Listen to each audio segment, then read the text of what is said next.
Nakulayan nyo na ba ang inyong planong mag-swimming bago matapos ang tag-init? Kung hindi pa, galaw-galaw dahil naunahan na kayo ng mga kalabaw. Sa isang nagva-viral na video, kita silang nakahilerang nagsiswimming sa Laguna de Bay. Kuya Kim, ano na? Hindi daw ugali ng tagapagbilaw Quezon na si Jessa na magbilang ng kalabaw o bagyabang. Pero sa nag-viral niya ngayong video, literal na binilang niya ang mga ito. Paano ba naman ang mga kalabaw na kanyang namataan nagsiswimming sa kanyang harapan? Kalabaw! Oh my God! O kahoy. Galiaw, kalabaw yan! Kalabaw.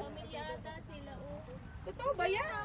Ang viral video kuha ni Jessa nang magbakasyon siya sa isang resort sa gilid ng Laguna de Bay, sa Cabuyao, Laguna, doon pang nakaraang taon.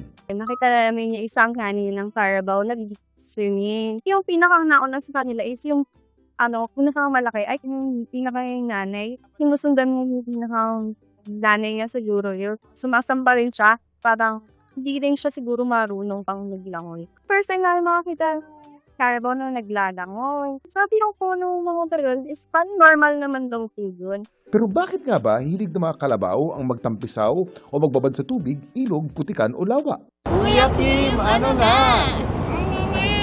Makapal ang balat ng kalabaw pero kaunti lang ang sweat glands nila. Kaya di tulad natin mga tao, hirap sila magpawis. Itong mga kalabaw natin, they are going to the waters, no? For example, in a river, to wallow. Yung ginagawa nila to at least dissipate heat pag sila ay naiinitan, para bugawin yung mga insekto na nasa katawan nila.